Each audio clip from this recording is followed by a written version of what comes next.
ಎಲ್ಲರಿಗೂ ನಮಸ್ಕಾರ. Hello everyone, it's ಅಮ್ಮನ ಅಡುಗೆ ಚಾನಲ್ಗೆ ಎಲ್ಲರಿಗೂ ಸ್ವಾಗತ.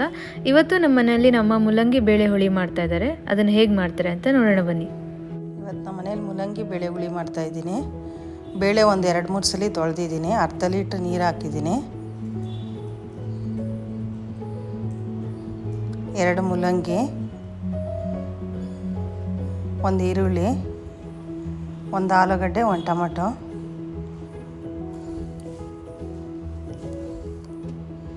ಒಂದು ಸ್ವಲ್ಪ ಅರಿಶಿನ ಪುಡಿ ಹಾಕಿ 2 ವಿಜಿಲ್ ಕೂಗಿಸ್ಕೊಬೇಕು.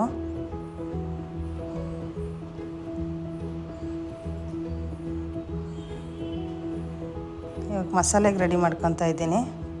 ಹಸಿ ಕೊಬ್ಬರಿ 1 ಬಟ್ಲು, ಅಚ್ಕಾರದ ಪುಡಿ 1 ಟೀ ಸ್ಪೂನು,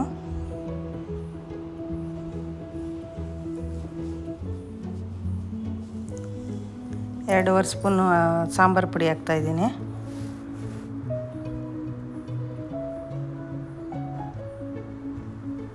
ಒಂದು ಟೊಮಟೊ, ಒಂದು ಸ್ವಲ್ಪ ಹುಣಸೆಹಣ್ಣು ನೆನೆ ಹಾಕಿ ಇಟ್ಕೊಂಡಿದ್ದೀನಿ. ಇವಾಗ ಒಗ್ಗರಣೆ ಹಾಕ್ತಾಯಿದ್ದೀನಿ. 1 ಟೀ ಸ್ಪೂನು ಎಣ್ಣೆ ಹಾಕಿದ್ದೀನಿ.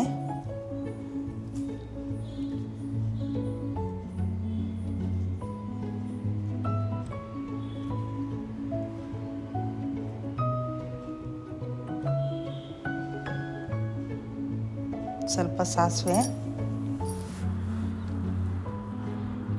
ಸ್ವಲ್ಪ ಜೀರಿಗೆ,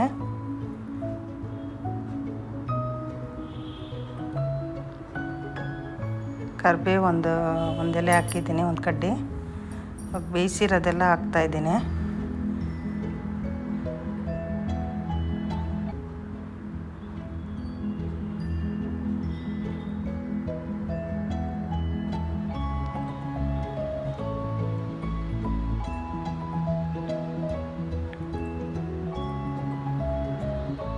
ಖಾರ ಮಿಕ್ಸ್ ಮಾಡ್ತಾಯಿದ್ದೀನಿ, ರುಬ್ಬಿರೋದು.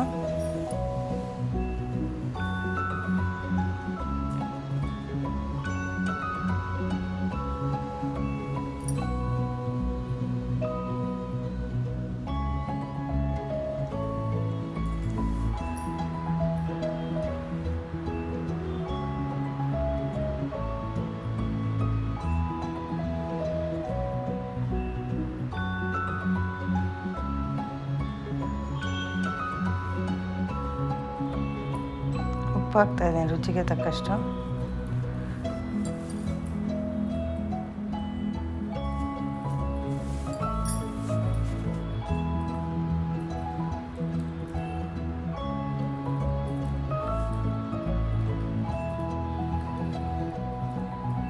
ಸಾಂಬಾರಿಗೆ ನೀರು ನೀವು ಎಷ್ಟು ಬೇಕೋ ಅಷ್ಟು ಮಿಕ್ಸ್ ಮಾಡ್ಕೊಳ್ಳಿ. ನಿಮ್ಗೆ ಗಟ್ಟಿ ಎಷ್ಟು ಬೇಕು ಅಂತ ಹೇಳಿ ಅದರ ಮೇಲೆ ನೀರು ಮಿಕ್ಸ್ ಮಾಡ್ಕೊಳ್ಳಿ. ಕೊತ್ತಂಬರಿ ಸೊಪ್ಪು ಹಾಕ್ತಾಯಿದ್ದೀನಿ. ಒಂದು ಸ್ವಲ್ಪ ಹುಣಸೆಹಣ್ಣು ನೀರು ಹಾಕಿದ್ದೀನಿ. ಒಂದು 10 ನಿಮಿಷ ಕುದಿಬೇಕು ಸಾಂಬಾರು.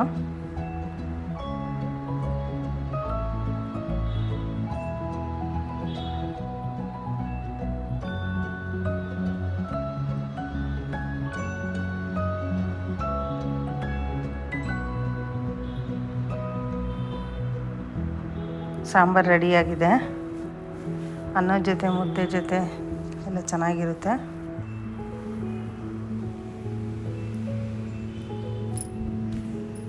ಮುಲ್ಲಂಗಿ ಸಾರಂತೂ ತುಂಬ ರುಚಿಯಾಗಿತ್ತು. ನೀವು ಈ ರೆಸಿಪಿನ ಖಂಡಿತ ಟ್ರೈ ಮಾಡಿ ಮತ್ತು ಟೇಸ್ಟ್ ಮಾಡಿ ಅಂತ ಹೇಳ್ತಾ, ಈ ರೆಸಿಪಿ ನಿಮ್ಗೆ ಇಷ್ಟ ಆಗಿದ್ದರೆ ಈ ವಿಡಿಯೋನ ಲೈಕ್ ಮಾಡಿ, ಶೇರ್ ಮಾಡಿ ಮತ್ತು ನಮ್ಮ ಚಾನಲ್ಗೆ ಖಂಡಿತ ಸಬ್ಸ್ಕ್ರೈಬ್ ಮಾಡಿ. ಧನ್ಯವಾದಗಳು ಹಾಗೂ ಶುಭ ದಿನ.